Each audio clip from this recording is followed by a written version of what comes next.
Welcome to Bitstorm, a comedy game design podcast by two guys who know nothing about comedy nor game design. I'm Trevor Scott, and with me as always is Ben Slinger. Hello, good evening. Hello. And good night. Are you feeling rather refreshed from our boys' weekend? Because I'm fucking exhausted. I'm exhausted. All of that video game playing and movie watching and drinking. Well, most of the drinking. Well, actually, most of the eating. Yeah, eating... Too much junk food. Junk food. Yeah. But, no, I'm mostly recovered. And ready to click pitch. Yes, okay. For those of you just joining us for the first time, awesome that you've joined us on episode 95, which means that we're 5 episodes away from episode 100. But anyway, we're going to be playing a game of ramped up click pitch tonight, which is a game where we use a random word generator, or tonight we use a random phrase generator, where we have an adjective and a noun each, and we just click refresh on the count of 3, 2, 1, click. And we take our words and we mash them together and come up with a game baby. Mmm. Delicious game babies. Delicious game babies. They're like jelly babies. And then when we can't think of anything else, we throw that baby out with the dishwater and click refresh again. With the game water? Mm-hmm. With the game water. Awesome. 3, 2, 1, click. Let's do it. Jumpier troll. Frilly anesthesia. Frilly anesthesia. Well, so the thing about doing these phrases is I always want to turn the words into names. Frilly anesthesia. The anesthesiologist, I guess. Yep. No, I don't. Yeah, jumpier troll and frilly anesthesia. Something came to mind is, do you remember that game we did way back where you were some sort of goblin or gremlin in a classroom jumping around having to do things? Mm-hmm. I was thinking this is the sequel, but you're like in a hospital and the stakes are way higher. So I was thinking that it's a fantasy hospital. Okay, yeah. So it's set in sort of like a in another land. Mm-hmm. Frilly, I'm sort of seeing that like it's almost like medieval sort of dress. Yeah, you know, well, how they've got like the frilly collars and that sort of stuff. Yeah, I was thinking that too. I love the idea of that being like the doctor's uniform. Is like the frillier you are, the more highly ranked doctor you are. But the problem is, what is anaesthetic in medieval times? I don't know, medieval times, but it's usually a mallet. So I'm picturing that you're a troll doctor who's like jumping at the chance to be the anesthesiologist in every sort of operation. I see. I was thinking the troll might be the patient and they're jumping because the anesthesia isn't very good. Well, no. So what I was thinking is, like, in the first level, you've just got to keep one patient under. So you're just bashing him on the head and keeping him under. Okay. But in later levels, you're jumping between operating theatres and, you know, bashing this one on the head and jumping over to the next one and bashing that one on the head and basically keeping them under so that they don't wake up. Right. Without killing them. Ideally. Exactly. Let the or doctors, giving them let the doctors do that. more than a concussion. That's just a side effect of modern medicine. Yeah. Mm. So what do you think? Yeah. I like that. It's a little bit of tapper, a little spinning plate sort of thing where you're, not having to sort of balance your time. Is there? Let's see if we can take that mechanic a bit deeper. Like, what can we add to it to make it more than just a basic kind of arcadey game? Not that that's not good, but I just like I like the setting. I like the. It's third person. Right. So you're having to navigate like the halls, navigate the hospital like and stuff. Mm. Yeah. Maybe. So you don't just have operating theatres next to each other. That's kind of stupid. You've got like operating theatres that are like down a floor or up a floor. Well, I mean, this hospital was hewn from the very rock of the mountain, wasn't it? So like they couldn't just choose where to put operating theatres. They had to, choose. The things were already there. Yeah, they're ancient wizard beds. If we've got trolls, we've got wizards. So I was thinking, well, maybe that's just one sort of section of the hospital, and there are other things. Maybe you jump between different characters and have different mini games to kind of keep this hospital running. Okay, so one mini game is that you're a milli game. I like that. It's like there's a game, and then there's a thousandth of a game called a milligame. One game you're an anesthesiologist. Next game you're a surgeon. Literally got axes and stuff. Well, maybe you go up the ranks. So maybe this is a game where you play a character, a troll, who wants to be a surgeon, but they have to start at like the bottom of the ladder. And so even anesthesiologist is pretty high up. They're like a candy striper. I like the idea of being a janitor first. So you're cleaning up the mess. Janitors even, and there's going to be a lot of mess. And then you become an orderly. Well, let's pushing patients around. Let's figure out the mechanics here. Like, I like the idea of a janitor being a bit of visceral. Viscera cleanup detail. So actually having to get areas clean, change your water, pick up body parts, and not let them droop everywhere. So to make this a little bit more fun, like I remember one of our good friends. He used to work in a meat room at Coles, and the way they'd actually wash down the meat room was with a fucking high-powered hose. Yeah. So literally, you just sort of stand there and just blast the shit out of the room and just wash it all down. Yeah, I'm picturing that's how you sort of clean it up. So it's sort of like you're blasting it with. Well, again, maybe you've got almost magic hose or something like that. Yeah, it would have to be some sort of wizard, just like magic the fucking stick that makes it transport water from the nearby lake. Maybe that's an upgrade though. Like maybe even each job that you do, you've sort of got a few different levels. As you go through and get better at it. So, you do start off just having to scrub and pick things up, and then later on you get a magic hose. And then, all right, you get promoted, and now you're an orderly. And that's just a mostly kind of... Well, moving patients from room to room, there's combat involved. There's combat involved. Like, if they don't want to be... If they don't want to be worked surgery, upon... then you gotta subdue them. Exactly. Exactly. That, and maybe that's where you get the taste for anesthesiology. I think in this game, you can jump straight from orderly to doctor because... Yeah. Well, I don't want to diminish the awesome work that nurses do because they actually do quite often a lot more than doctors. Well, and it also, just even from a gameplay point of view, it's only what we can come up with interesting games for, right? And really, like... Often the main difference between a nurse and a doctor is just the degree. It's not the sort of work they're doing is not, that much different in a lot of cases. In fact, in a lot of other cases, it's like the nurses are doing the majority of the procedures. Also not to diminish the doctors to say what needs to be done, but the nurses are actually performing the things. Yeah. So, but I think... not surgical, but, like extracting blood and that sort of stuff. Yeah, for sure. And then that's a good mini game. Find the vein on all these different creatures. You have to know where a fucking goblin's vein is, which is usually in their forehead, versus a griffin, which is in between the tail feathers. Exactly. And I mean that's an easy one. Everyone knows that, but but the Pegasus. Ooh. Yeah. Pegasi just, they get aggressive when you try to take their blood. And I mean, I don't blame them because their blood has the healing power of, something that heals a lot.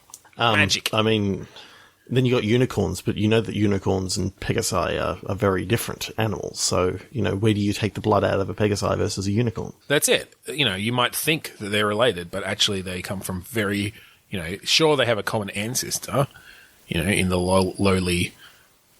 horse. Pony. I was trying to come up with something funnier than horse, but sure, I couldn't do it. But they've branched heavily. Yeah, one horse. Back in the day, there were two brothers and two brother horses. One fucked an eagle, and one fucked a fucked a rhino. The rhino. Sorry, no, the narwhal was when a whale fucked the rhino. Or a dolphin, I guess. Probably closer, but 3-2 on click, I think. Involuntary gingham. Gingham? Yep. That's like a material, isn't it? Yeah, like just a woven fabric, okay. Well, that's interesting. Inauspicious pecan. Inauspicious, sorry.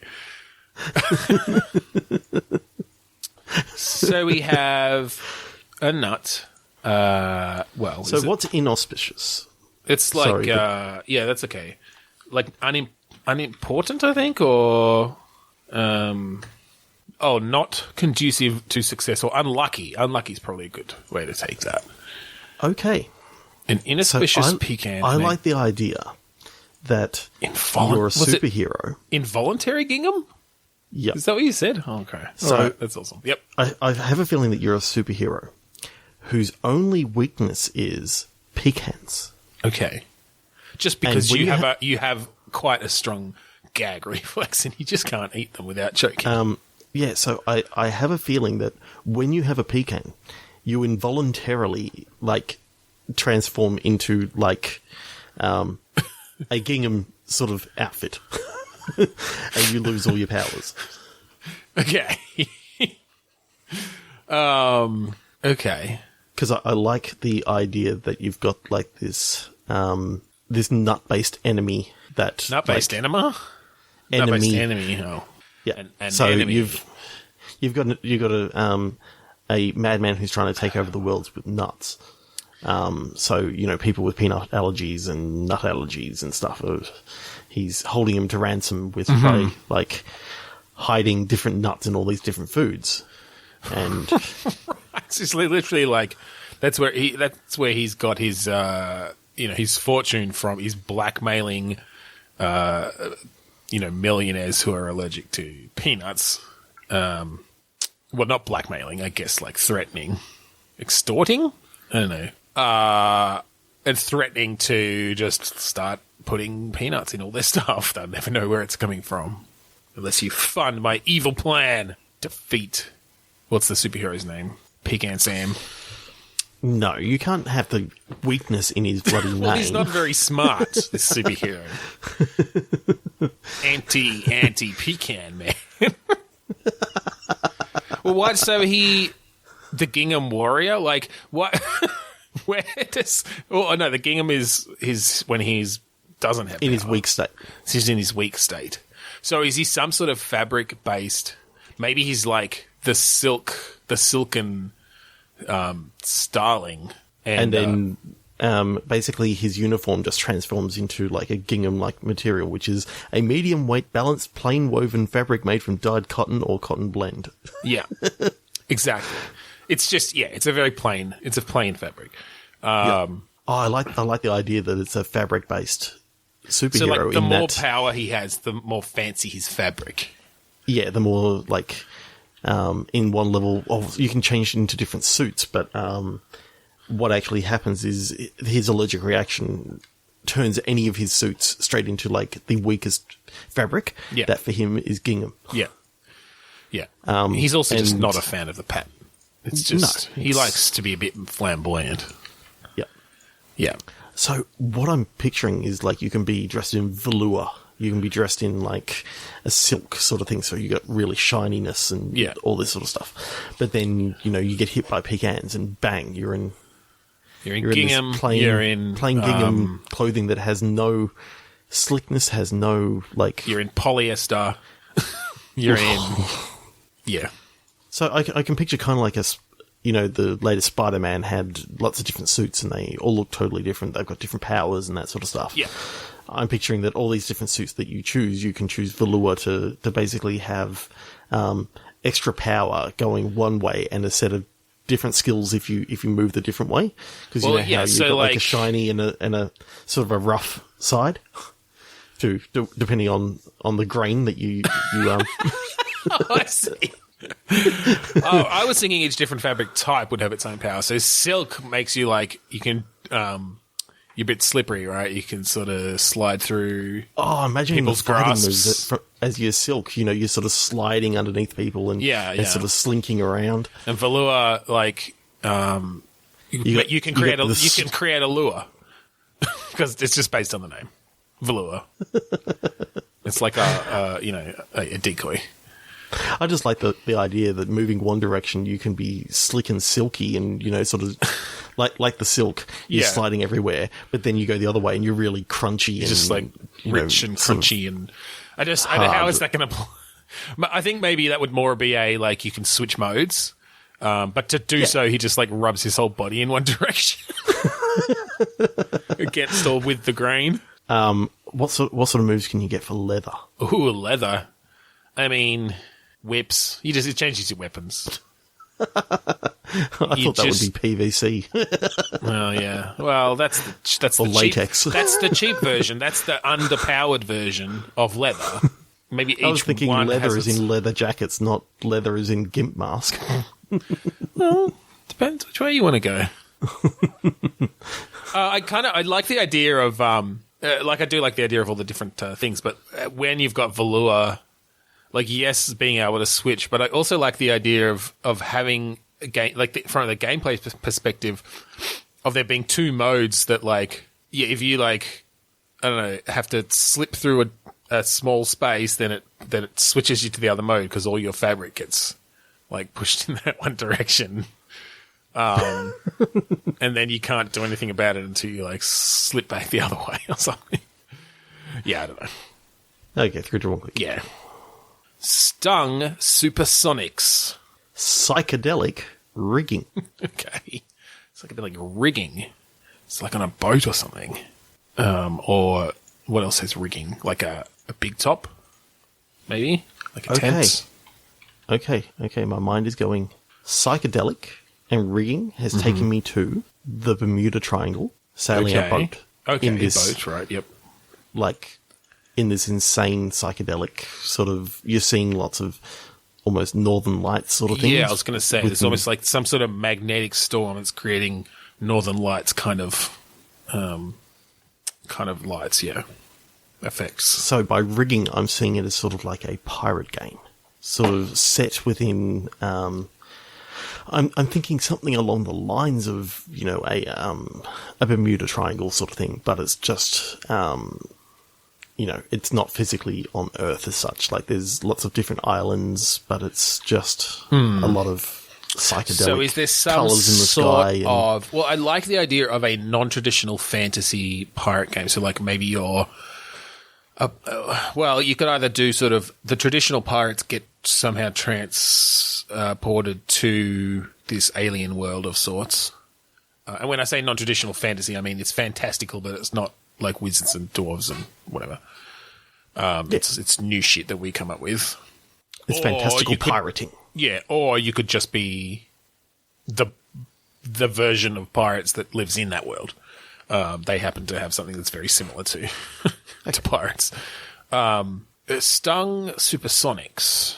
Okay, so I'm seeing that one of the main enemy types that you come up against is like a supersonic jellyfish. Oh, okay, jellyfish. Good thinking. I was trying to think of bees and shit, but okay. Well, maybe then this world has sentient jellyfish in it. Yeah, because usually in our world, jellyfish are definitely not sentient. They've actually got no brains. Yes, exactly. So, yeah, I kind of like the idea of you could do a bit of world building around the different species, sentient species in this world. It is a bit psychedelic. It's kind of larger than life. It's kind of bright colors. But you're still sailing a ship around. It's still got those aspects of piracy.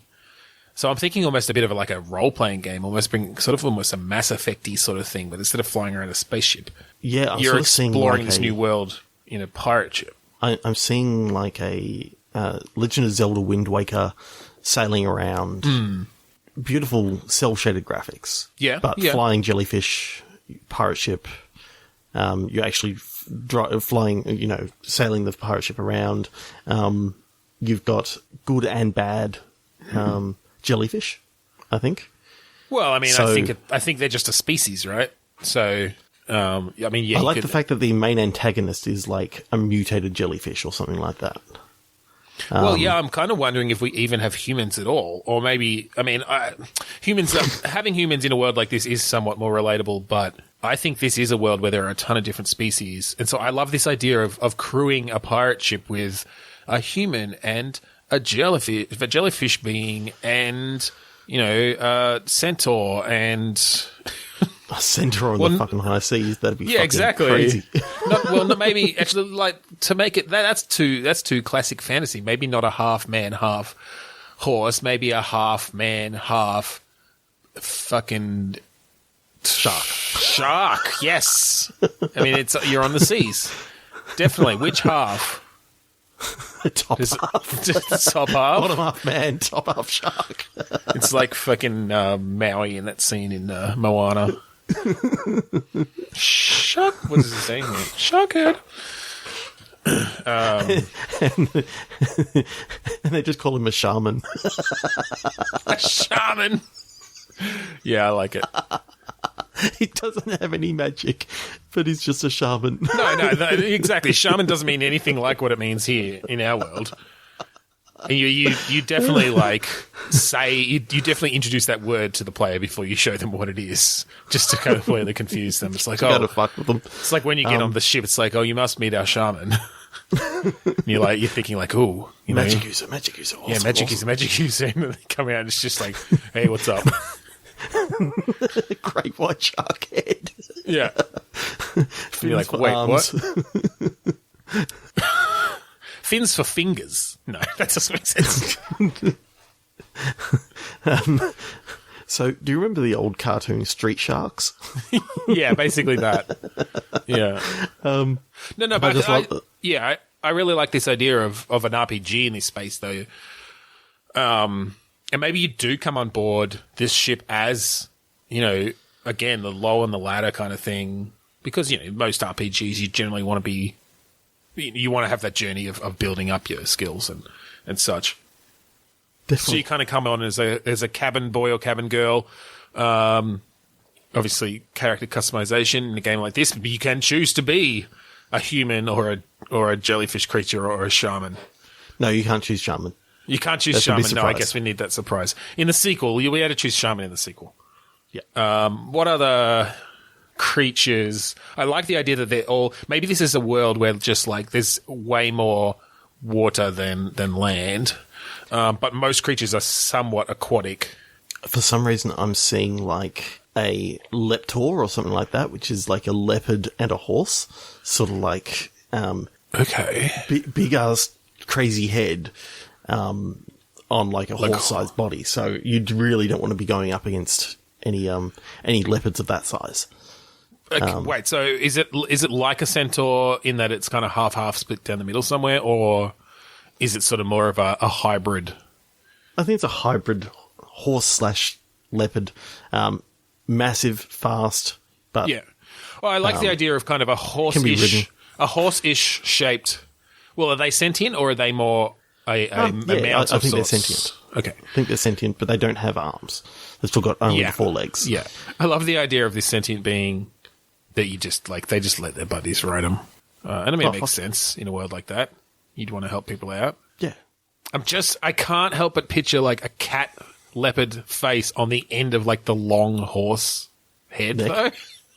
No, head, that it's, at the front of the long... a horse has a long head, right? Oh, yeah, but I'm thinking, the long neck of the horse with, a cat head on it. Yeah, okay, I guess that makes more sense. The body of a horse and, the longish neck that goes into, a cat-shaped, oversized head. Right, yeah. That's fine, yeah. Well, I like the idea that... Because, there's all those fucked up deep-sea creatures. That there are... there's a race of sentient beings that is based on... Or maybe a... What's the one with the bloody... the dangly light thing? Angler. I don't anglerfish? Is it an anglerfish? I don't remember. From Finding Nemo. Yeah, I know. Okay. They're scary motherfuckers. Yeah, but anyway, nobody sees them much because they live down in the deeps, but they do come up for, to trade and to, occasionally, they're sort of the, oh, fuck, my brain's not working tonight. What's the race in Mass Effect with the masks? With the masks. I can't remember the actual name of them. I'm looking it up. Quarians. Oh, yes. Yeah. Okay. Yeah, so they're kind of like the Quarians in that they kind of keep to themselves, but occasionally one of them will sort of come out and live amongst the rest of the beings. In a fantasy robot body? Well, no, I think they just wear, sunglasses. Because they're used to the deep sea. So, the navigator of this ship is a seagull. Okay. Does it go flying off to kind of scout out and then come Scout back? out, and either the navigator or the lookout. I just like the idea of seeing like this seagull up in the crow's nest. Up in the crow's nest. It shouldn't be a crow. No, it's going to be a seagull because it's so it's a gull's nest. That's what they call it in this world. Cool. It really should have always been a seagull's nest anyway, because I mean, a crow will never be seen, will never be caught dead out at sea. Out at sea. I just like the idea that this is a really, really like horny seagull. So anytime it sees land and it sees all the seagulls flying around, it's like, oh shit, land over there. It's just this like sexed up old seagull. Land ho. Oh, did you do that just for that joke? You thought of that joke 10 minutes ago and you've just been trying to figure out how to... No, I just came up with it. I fell into it. Yeah, well done. I promise. No, I love this idea. Like, more games need to just create these completely different, fantasy worlds that haven't been seen before. And I'm kind of picturing a bit of like a sort of a No Man's Sky vibe from the colors used. That really uses that otherworldly kind of palette. Oh yeah, like every island has different colored trees and shit. Like, yeah, well, and I'm thinking of this. Obviously, No Man's Sky is procedurally generated, and so you do get a lot of different types. But I'm thinking much more of a curated world or a built world. But yeah, that the different places you visit really each have their own look and that are very fanciful and psychedelic. With your purples, your reds, your greens, your blues, just the the colours that people aren't used to seeing in trees and in water and in sky. You turn up in vegetation on like this island, and you got like these purple and cyan trees that are just looking amazing and just popping like you're flying by, you're sailing by, and you go, fuck, I want to go visit that island and see what's going on there. Yeah, and I just. I'm really liking the idea of an RPG set on the water too. The antagonist is a sentient jellyfish that has control of the 3 krakens. Okay. I say 3 because I like the idea of there being like 3 in the world that you got to defeat. Right. So this is kind of an ancient species who live for thousands of years. Yes. And there are 3 of them currently alive, basically, or left. Are we going traditional Kraken, or are we taking it in a more unique, huge sea monster kind of direction? Well, what I like the idea of is, yes, I like the tentacles. I like the idea that all you see is like these massive like tentacles reaching up.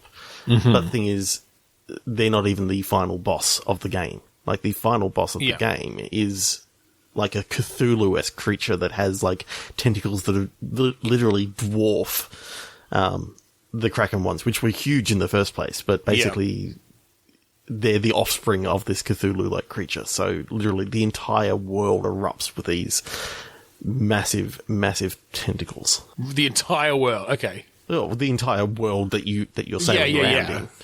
Yeah, I can see.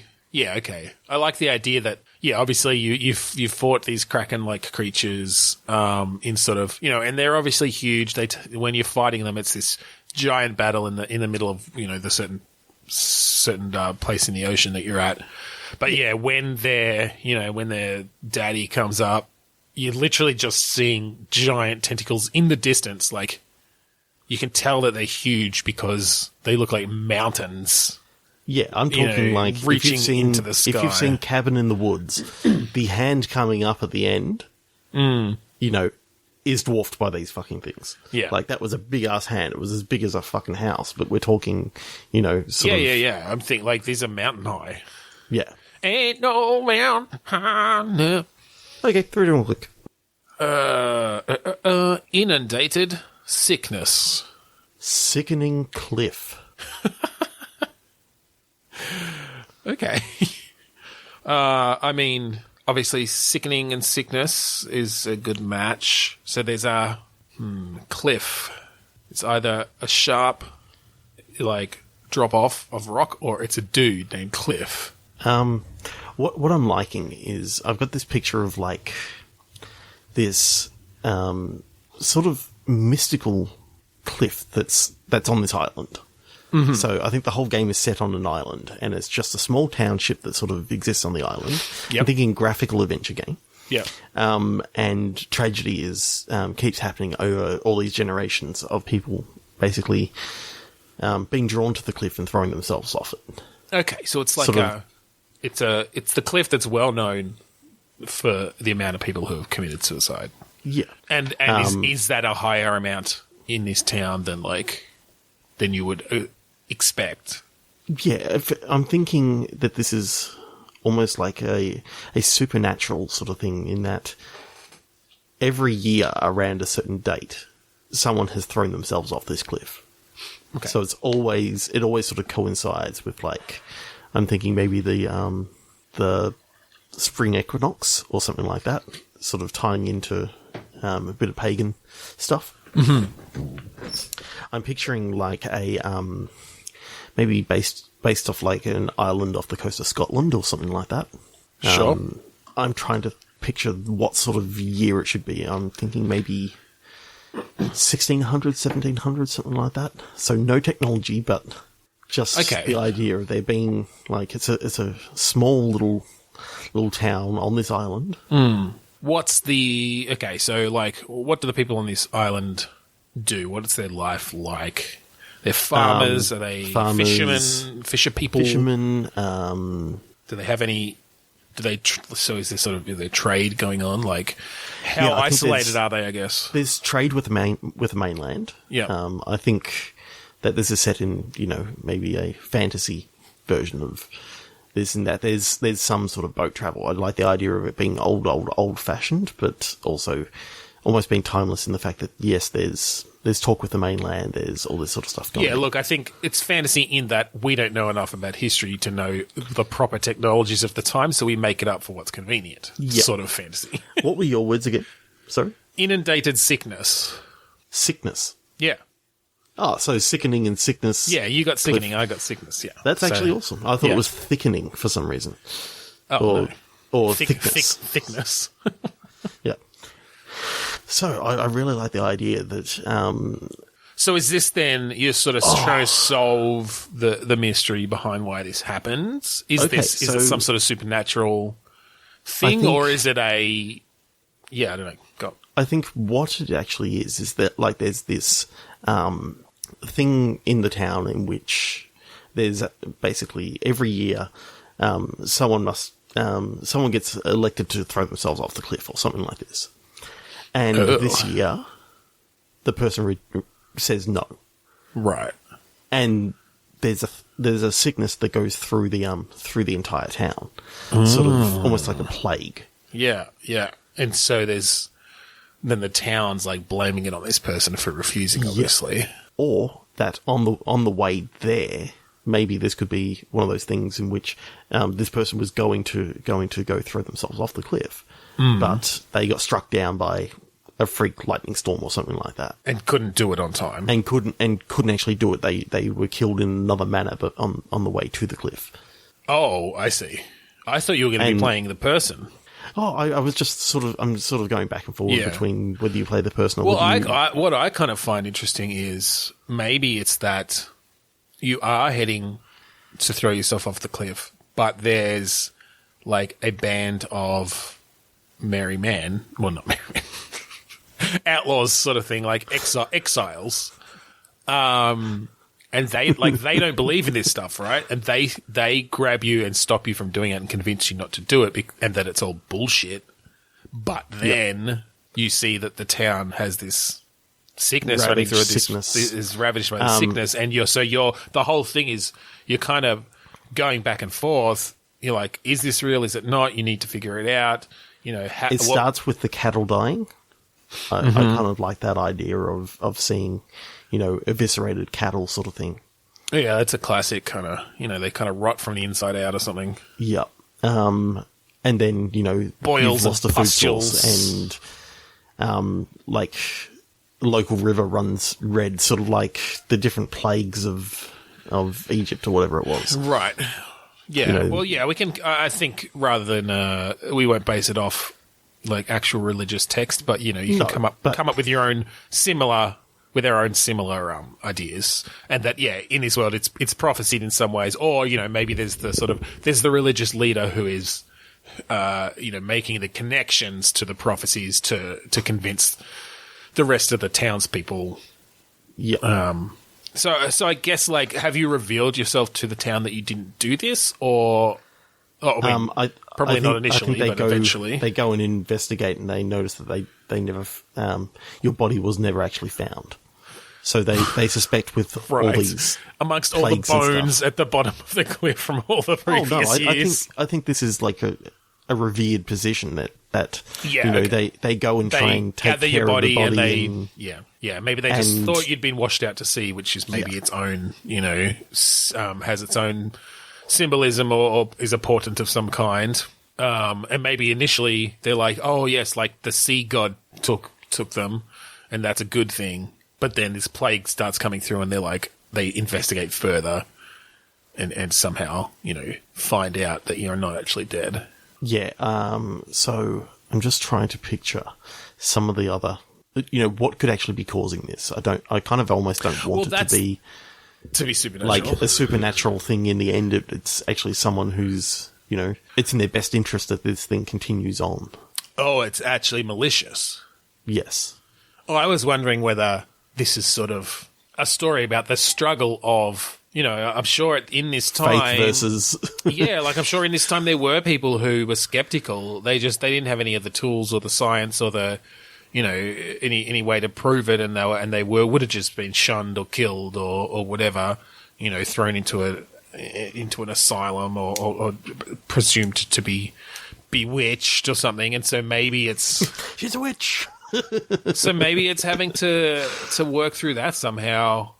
And I mean, I don't think there's any way you can convince them, but maybe you do manage to solve the source of this plague, and kind of you find out that there was some sort of soiled feed, and that was caused by some other thing, and then obviously because their food source was gone, everyone was sick because they were malnourished. Yeah. And that was causing other sicknesses, and that's why there were more deaths. And there are reasons. It was like a radiation sort of thing, and they didn't know anything about radiation at this time. Yeah. And look, I mean, this person's not going to either. I don't think we can bring in any, unless we want to bring in fucking time travel or something. But I actually kind of like the idea of this story in this story that there is this band of exiles, and they are a bit more they just do think a bit more critically, and they themselves still don't have the tools to actually do anything about it as such. But they're kind of investigative, and they kind of look to the evidence. They say maybe the glowing rock that they put around each of the cattle's necks may be causing something. Yeah, exactly. It's like we need to be able to find the cattle at night, so we found these glowing rocks. It's totally plausible. What I kind of like is you got like the evil, not the evil, but like the reverend of the town, who's also like the mayor, who when they see all these things going on, they choose like your sister as the next person to go in your place to try and appease the gods, as it were. Yeah. And so now you're on the race against time. Maybe there's a part of it that they do start sending more people. Like previously it was once a year, but when things go bad, they decide, we haven't done it right. Like, we need to do it again. And there's some sort of personal connection there at the very least. Up the stakes. Yeah, I like the idea of being able to really build this relationship with your sister, and you've actually, she's the only one who actually knows the truth that you're still alive, and you can have a real poignant moment of she's a really strong character, and she actually offers herself to do this thing. Well, yeah, I like the idea that she's still a believer. Yeah, because that could explore some really interesting sort of dynamics there too. Yeah, for sure. Yeah. So I kind of like the idea that she offers to go to this thing to just appease everything. So they're going through a lottery sort of thing, and she offers herself as tribute. Yeah, yeah. And that could be a real power move of her, saying that she believes in this thing so much, and she loves her family so much, she's willing to make the sacrifice. Yeah. Something And that then you could never yeah. do. Yeah, that's interesting. It's interesting, yeah, that you could definitely have some interesting things there about, do you let them do it because that's something they want, it's something they believe in, even though it's going to end in their death and not going to solve anything. Like, it's not going to solve anything. And I think it's to do with, what clues you found along the way. If you happen to manage to find some of the clues as you were going, then maybe you can get some different endings based on how well you're able to like convince her or the rest of the town or something. Yeah, or whether the things that you found changed your character's mind enough to actually say, no, this is actually something that is 100% wrong. Right. Because I know every time I play one of these sort of adventure games, I feel like this character doesn't necessarily do everything I want them to do. Yeah, I think it's important to have their options and their behavior.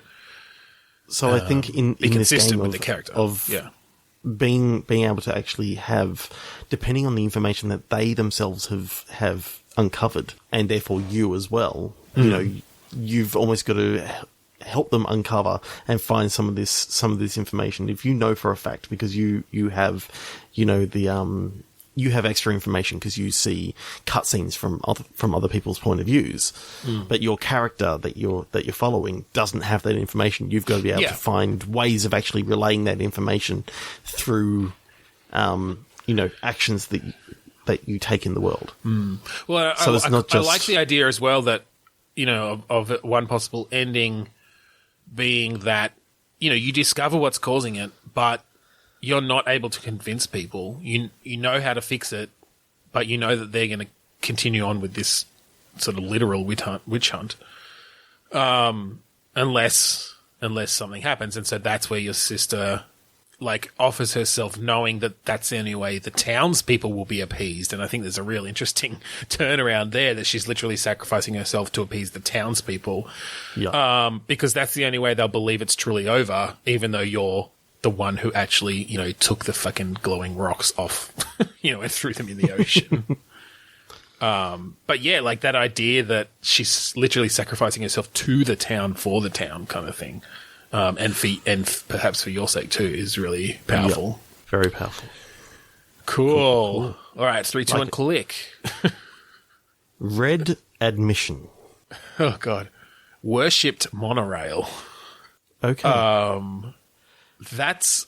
Oh, okay. So this is kind of dark. Yeah. Okay. I think we're sort of thinking something along similar lines. You go first. So, I'm taking red as Russian. Oh, okay. No, I'm going in a different direction, but that's all right. You're a Russian kid who's got admission to this amazing theme park. Okay. Yeah, very different direction. That's all right. Keep going. Very different direction. It's the new theme park at Chernobyl. Oh, God. Okay. It's like the radiation's gone and we're opening a theme park. No. I'm talking about, this is say that in this world, Chernobyl didn't happen when it happened. The abandoned theme park that's there actually had its opening day. Okay.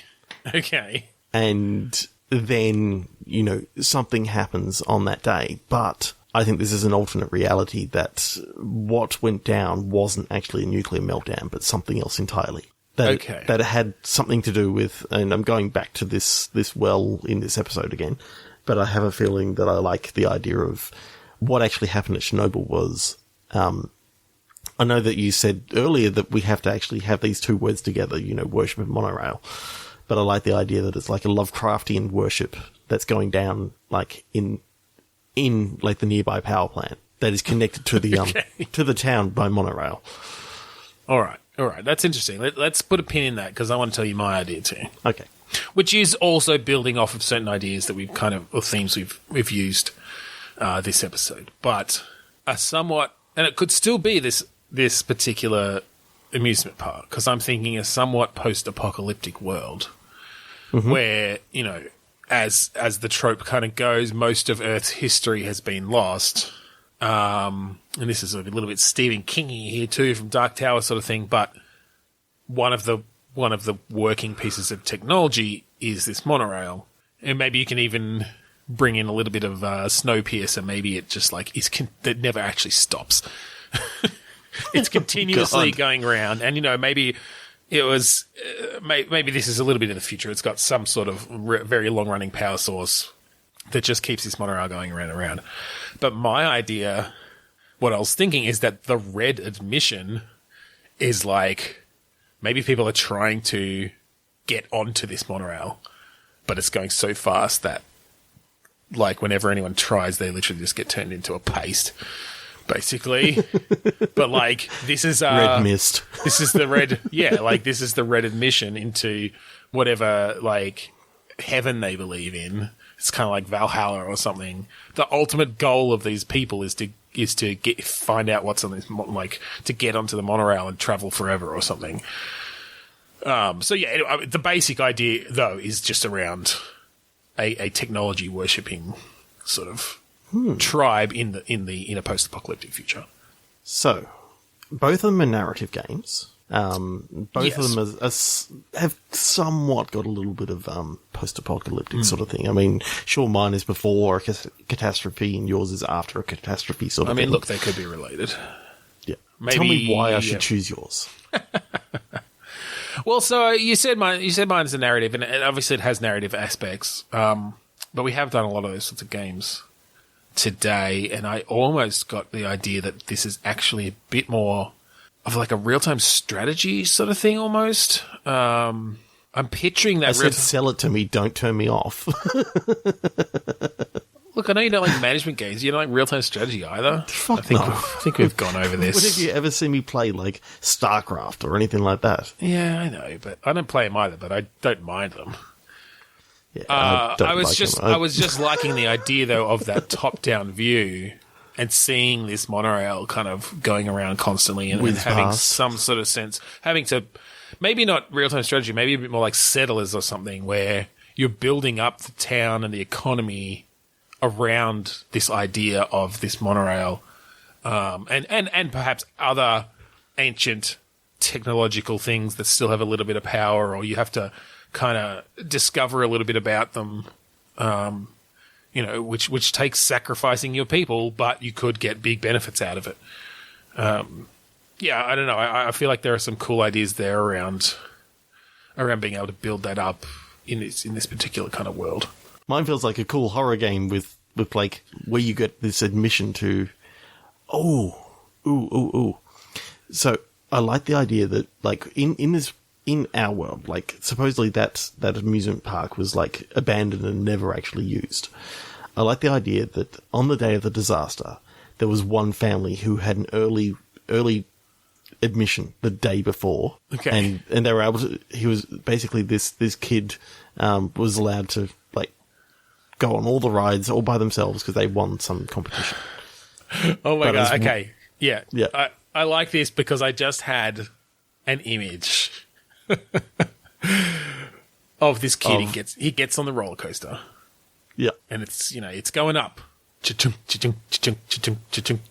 Looks over. He gets to the peak. He just gets this vista, this view, and all of a sudden sees the mushroom. Tentacles fucking... he sees the mushroom cloud, but in the mushroom cloud is like the face of this being. And then before he can do anything about it, he's going down the roller coaster and he's screaming, but he's not screaming from the roller coaster. Yeah, so I kind of like the idea that, it then cuts to many years later and this team is going through this, is finally able to, enter this area. Yep. Where all this shit went down. And they actually find, like, this kid has been living off of, like, he's now an adult. Adult, but like in his 40s or something. Because he's been living all by himself because turns out that being on the roller coaster, he was above. Right. Or protected or something from the original nuclear fallout. And then just maybe able to adapt to it or something like and particularly if we're putting a real, like, dark magic kind of Lovecraftian side of this, maybe, the fact that he was a witness to it or something protects him in some way. He's sort of got some sort of magical residue from this godlike being that was released by the nuclear meltdown, the chain reaction. Yeah. So, I don't know. What do you think? I like both of them. But, that's fine. I don't think there's particularly anything else on mine that we can push. So we can go, we can continue down this path a bit. So is that all in the intro? Or is it that you, like, who do you play? Who's the protagonist? I think this is a game that has multiple protagonists. Okay. I do kind of like the idea of being able to have, like, a chapter that focuses on, like, different characters. Yeah, kinda that's like cool. when you have a look at, Game of Thrones, like, there's multiple views that they go through. The idea that you can actually sort of have the first chapter, you're the kid. And, you can play on all the different things, but it's when you get to the roller coaster that is when, you set off in motion, like, all the other stuff that was going to happen, just because. Yeah, so I think you play the kid, and that's kind of a prologue, right? And that gives you get some backstory, maybe your parents are there too. And so you're sort of hearing them talk as you're running around, like, playing on things, and you've got the people who are running the rides or running the sideshows and stuff. And half of them are just like, oh, what the fuck are we doing here for this one kid? Yeah. But in Russian. Like that's sort of, it's a 5-10 minute prologue, and you go around, you do that stuff, you finally get to the roller coaster. And, you can look around and you see your parents down there, and then this thing happens, and, if you're looking at the right spot as you come down the other side of this roller coaster, you like see them just decimate. You just see them turn to dust. You see them go from, like, skin to skeleton to dust to just blowing away. Yeah, and you see their spirit, right? Because there's, like, some mystical shit that goes thing on here too, yeah. So what I love is that you hear screaming that turns into an alarm clock. And that's someone waking up.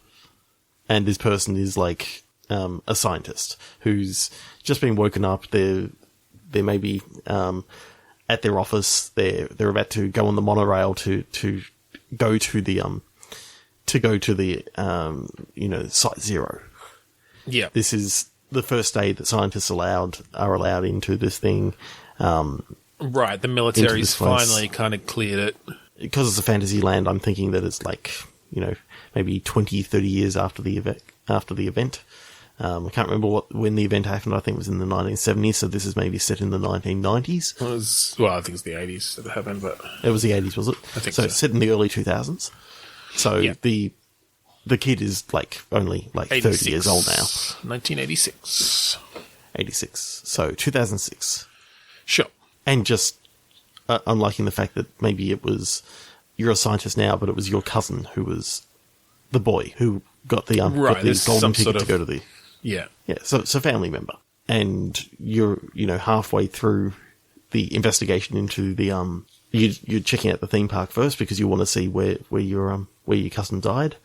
And you find the parents' remains, or, what you know of your aunt and uncle's remains, and you don't find your cousins, and your cousin turns up, like, I don't know, maybe the spook house or something like that. Yeah, of course. Yeah, look, I can definitely picture some really cool cinematic stuff that you could do with that, and some cool story points. Yeah, and he's kind of feral at the start, and then when you start talking... Yeah, and then you start kind of... Does that... I assume that the other kid, the cousin, stays a character. Do they kind of recover somewhat, or are they... you have to, like, lock them up for their own safety because they really are feral? I think, as you go on... they gradually remember some words and that sort of stuff. It's I think it's a good thing to have, like, a difficulty communicating at first. So you're trying to figure out why why your cousin survived and that sort of stuff. Yeah. But eventually your sort of finale actually takes place at, like, at the Chernobyl nuclear plant itself, where you find out that the lead scientist of your investigation is actually trying to bring about the apocalypse again. Right, so maybe this was a failed attempt to, like, break through to a demonic dimension or something. Yeah. And so what the cousin saw, what the boy saw was, them that creature breaking through, but also breaking containment at the same time. Yeah, but in the end, it was not able to complete its kind of transition, but that also resulted then in the nuclear, in the chain reaction or whatever that caused the fallout. And I think maybe what you can find out later on is there was actually someone who sabotaged like what they were trying to do. Just happened to be someone else there who saved everyone. It wasn't that the people trying to organise it made a mistake. The idea now of the grizzled old man. He's now in his 70s. You know, he was in his 40s at the time. Now he's in his 70s. He's like, I gotta fucking stop this shit again. And he's like helping you prevent it happening again. I think that's got some good ideas. Yeah, totally. I like that a lot. I think we will finish it up there tonight. Thank you for joining us this week on Bitstorm. If you want to find us online, we are on Twitter, Facebook, and Instagram as BitstormCast. We are on Podchaser at podchaser.com/Bitstorm, and you can find links to our Facebook group and our YouTube there. I will mention we are now on Spotify as well, since they opened that up to literally everybody this week. So that's not really special, but you can find us on there. Just search for Bitstorm and it'll come up. If you're Apple Podcast inclined, we're on iTunes where you can rate, review, and subscribe. We'd like to plug our friends at the AGPN, the Australasian Gaming Podcast Network. Just search for hashtag AGPN on Twitter or look at the Australasian Gaming Podcast Network Facebook page and you'll find lots of other awesome Australian gaming podcasts there. Finally, we'd like to thank Kuradust for the song Mount Defiance off the album Containment Failure. Yes, we would. So thank you again for joining us this week on Bitstorm. I'm Ben Slinger. And I'm Trevor Scott. And I'm half a shark. A shaman, if you would.